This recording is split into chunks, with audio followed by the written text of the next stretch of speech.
تابوت سکینہ کے بارے میں زیادہ تر روایات میں یہی کہا جاتا ہے کہ یہ شمشاد کی لکڑی کا ایک صندوق تھا جو حضرت آدم علیہ السلام پر نازل ہوا۔ یہ آپ کی آخری زندگی تک آپ کے پاس ہی رہا، پھر بطور میراث یکے بعد دیگرے آپ کی اولاد کو ملتا رہا، یہاں تک کہ یہ حضرت یعقوب علیہ السلام کو ملا اور آپ کے بعد آپ کی اولاد بنی اسرائیل کے قبضے میں رہا۔ اور جب یہ صندوق حضرت موسیٰ علیہ السلام کو مل گیا تو آپ اس میں تورات اور اپنا خاص سامان رکھنے لگے۔ یہ صندوق بنی اسرائیل کے لیے بہت ہی مقدس تھا۔ بنی اسرائیل میں جب کوئی اختلاف پیدا ہوتا تھا تو لوگ اسی صندوق سے فیصلہ کرواتے تھے۔ اس صندوق کو یہ اپنے آگے رکھ کر اس کو وسیلہ بنا کر دعائیں مانگا کرتے تھے۔ سورہ بقرہ کی آیت نمبر 248 میں اللہ تعالیٰ فرماتا ہے، اور نبی نے کہا کہ ان کی بادشاہی کی نشانی یہ ہے کہ تمہارے پاس ایک صندوق آئے گا جس میں تمہارے رب کی طرف سے تسکین ہوگی، اور موسیٰ والوں اور ہارون والوں کے سامان میں سے بچا ہوا کچھ سامان ہوگا جسے فرشتے اٹھائے ہوئے ہوں گے۔ اگر تم ایمان رکھتے ہو تو یہ تمہارے لیے بڑی نشانی ہے۔ اس آیت میں جہاں موسیٰ والوں اور ہارون والوں ترجمہ کیا گیا ہے، قرآن میں لفظ آل موسیٰ اور آل ہارون آئے ہیں، اور جہاں سامان ترجمہ کیا گیا ہے وہ قرآن میں لفظ ترکہ استعمال ہوا ہے۔ کیا آپ نے قرآن میں یا کسی حدیث میں کبھی کسی پیغمبر کے ترکے کے بارے میں پڑھا یا سنا ہے؟ ہرگز نہیں۔ کسی بھی پیغمبر کی وفات کے وقت کبھی اتنا مال رہا ہی نہیں کہ ترکے اور تقسیم کا مسئلہ کھڑا ہوتا۔ حتیٰ کہ حضرت سلیمان علیہ السلام کی وراثت کا بھی کوئی تفصیل سے ذکر کہیں نہیں پایا جاتا۔ تو حضرت موسیٰ اور حضرت ہارون نے آخر اتنا کیا قیمتی ترکہ چھوڑا تھا کہ قرآن میں بھی اس کا ذکر ہے، اور جس صندوق میں یہ ترکہ تھا اسے بھی تسکین کا باعث قرار دیا گیا۔ یہاں توجہ طلب بات یہ ہے کہ صرف حضرت موسیٰ علیہ السلام اور حضرت ہارون کا نام نہیں استعمال ہوا، بلکہ آل موسیٰ اور آل ہارون کہا جا رہا ہے، یعنی ترکہ کسی ایسی چیز پر مشتمل تھا جو حضرت موسیٰ اور حضرت ہارون کی خاندانی ملکیت تھی۔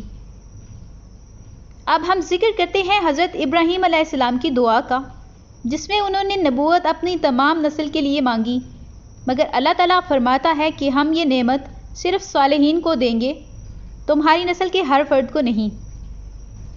اسی اصول کو مد نظر رکھیں تو یہ سمجھا جا سکتا ہے کہ اگر وہ ترکہ تمام بنی اسرائیل کے لیے بھی تھا تو ان کے خلاف اور نافرمان ہونے کی وجہ سے صرف آل موسیٰ اور آل ہارون کو ان کی صالح زندگی کی بنا پر اس کا حقدار ٹھہرایا گیا، یعنی موسیٰ اور ہارون کے پیروکار۔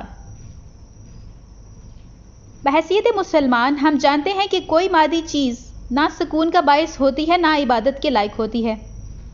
ہمارے لیے حضرت عمر رضی اللہ عنہ کا وہ قول مشل راہ ہے جس میں وہ فرماتے ہیں کہ حجر اسود محض ایک پتھر ہے، اور اگر میں نے نبی کریم صلی اللہ علیہ وسلم کو اس پتھر کو چومتے نہ دیکھا ہوتا تو میں اس کو ہرگز نہ چومتا۔ اس مسلمہ اصول کے تحت ایک لکڑی کا صندوق ہرگز اس لائق نہیں ہو سکتا کہ اس کی برکت سے ایک قوم کی فتح اور شکست منسوب ہو۔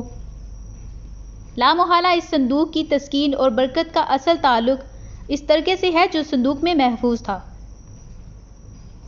انبیاء کا ترکہ دراصل ان کی وہ تعلیمات اور اللہ تعالیٰ کی طرف سے وہ پیغامات ہوتے ہیں جن کی ترسیل ہی ان کی رسالت کا بنیادی مقصد ہوتا تھا۔ اسی کام کے لیے وہ دنیا میں آتے ہیں، اور ان کے جانے کے بعد بھی طویل عرصہ تک یہ تعلیمات منتخب قوم یا کلی طور پر تمام انسانیت کی رہنما ہوتی ہیں۔ حضرت موسیٰ علیہ السلام پر حضور صلی اللہ علیہ وسلم کی طرح وحی نہیں اترتی تھی، بلکہ حضرت جبرائیل علیہ السلام ان کو لکھی لکھائی تختیاں حوالے کر دیتے تھے جو تمام بنی اسرائیل کے لیے رہنما ہوتی تھیں۔ ان تختیوں کو حضرت موسیٰ علیہ السلام ایک صندوق میں محفوظ رکھتے تھے جو تاریخ میں تابوت سکینہ کے نام سے شہرت پا گیا۔ جب بنی اسرائیل کی سرکشی اور اللہ سے ٹکر لینے کی جبلت حد سے بڑھنے لگی تو حضرت موسیٰ اور حضرت ہارون علیہ السلام نے ان سے مکمل علیحدگی اختیار کر لی اور اپنے خاندانوں سمیت بغیر کسی اطلاع کے نامعلوم مقام پر جا کر بس گئے، جس کا کھوج کبھی نہ لگایا جا سکا۔ تاہم روانگی سے پہلے ایک موہوم امید کے زیر اثر تابوت سکینہ بنی اسرائیل کے پاس ہی چھوڑ گئے کہ شاید وہ کبھی تختیوں پر تحریر پیغامات الہی سے ہدایت لیں، اور یہ ایک امانت تھی جو اللہ نے بنی اسرائیل تک پہنچانے کے لیے حضرت موسیٰ اور حضرت ہارون کو عنایت کی تھی۔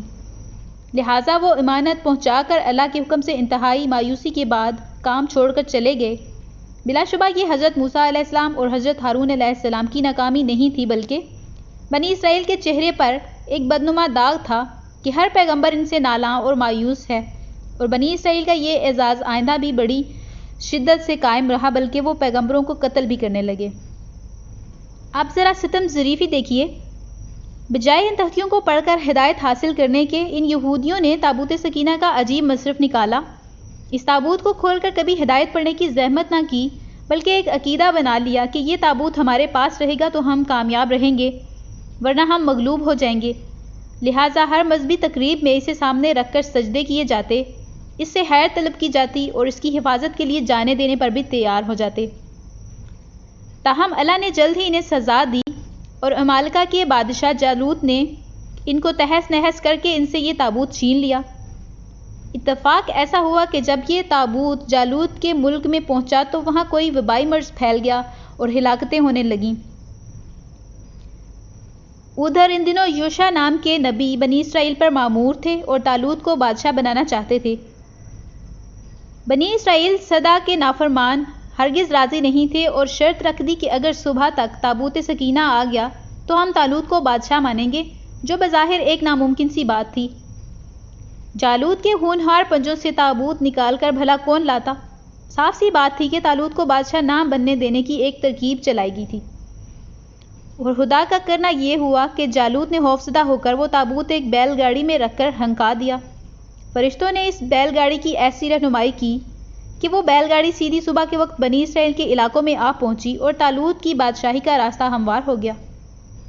یہ اللہ کا ازر نو کرم تھا کہ موسیٰ اور ہارون کا ترکہ دوبارہ ان کے پاس آ پہنچا، مگر یہ بدبخت قوم ویسے ہی اس تابوت کو بت بنا کر عبادت کرتی رہی اور کوئی ہدایت حضرت موسیٰ علیہ السلام کی کتابوں سے حاصل نہ کر سکی، اور یوں تاریخ میں انتہائی شیطانی، فسادی اور لالچی قوم کی حیثیت سے اپنا مقام قائم و دائم رکھا۔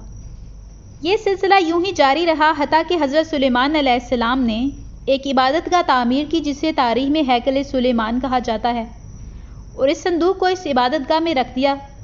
تاہم یہودیوں کی روش نہ بدلی، حتیٰ کہ بخت نصر نے حملہ کر کے تقریباً یہودیوں کو مٹا کر رکھ دیا۔ لاکھوں اموات، قلعے، گھر اور عبادت گاہیں ملیا میٹ کر کے رکھ دیں۔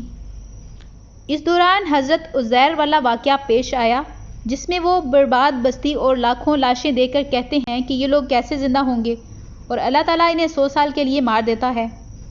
بہرحال اسی بڑی تباہی کے بعد تابوت سکینہ ایسا کھویا کہ آج تک نہ مل سکا۔ یہودیوں کے پاس جو تورات وغیرہ ہیں وہ یادداشتوں پر مرتب ہیں، اصلی نہیں ہیں۔ تاہم آج تک وہ مسجد اقصیٰ کی کھدائی بار بار کرتے ہیں کیونکہ وہ ہیکل سلیمانی کی جگہ بنی ہوئی ہے، مگر چونکہ ان کا مقصد اب بھی ہدایت حاصل کرنا نہیں بلکہ صندوق کی عبادت ہے، اس لیے اللہ تعالیٰ نے اس تابوت سکینہ کو ایسا غائب کر دیا کہ تمام تر جدید ٹیکنالوجی کے استعمال کے بعد بھی یہ مل کے ہی نہیں دے رہا۔ اور جب محمد عربی صلی اللہ علیہ وسلم کی تازہ ترین ہدایت موجود ہے تو تابوت سکینہ کی ضرورت بھی کیا ہے؟ اس تمام تفصیل کے بیان کرنے کا مقصد کوئی پراسرار دریچے کھولنا نہیں تھا، بلکہ اپنے نبی کریم صلی اللہ علیہ وسلم کی ایک حدیث یاد کروانا تھا جس میں وہ فرماتے ہیں کہ ایسا ممکن نہیں کہ جو حالات بنی اسرائیل پر گزرے وہ تم پر بھی نہ گزریں۔ تو سوچئے کہ کہیں ایسا تو نہیں کہ امت محمدیہ کے پاس بھی محمد صلی اللہ علیہ وسلم کا کوئی ترکہ موجود ہے اور ہم اسے غلط استعمال کر رہے ہوں، جس کی وجہ سے آج ہم زوال اور ذلت کا شکار ہیں۔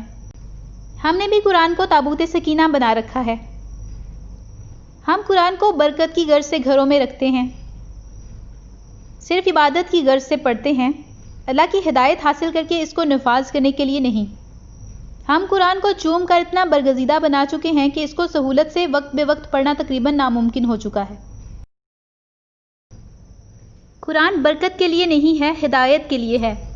قرآن پڑھنا بہت ضروری ہے، چاہے جس وقت جس طرح، مگر اللہ کی اس ہدایت کو نظر انداز نہ کریں کہ اللہ ہم سے اسی طرح چھین لے جیسے یہودیوں سے تابوت سکینہ چھین لیا گیا تھا۔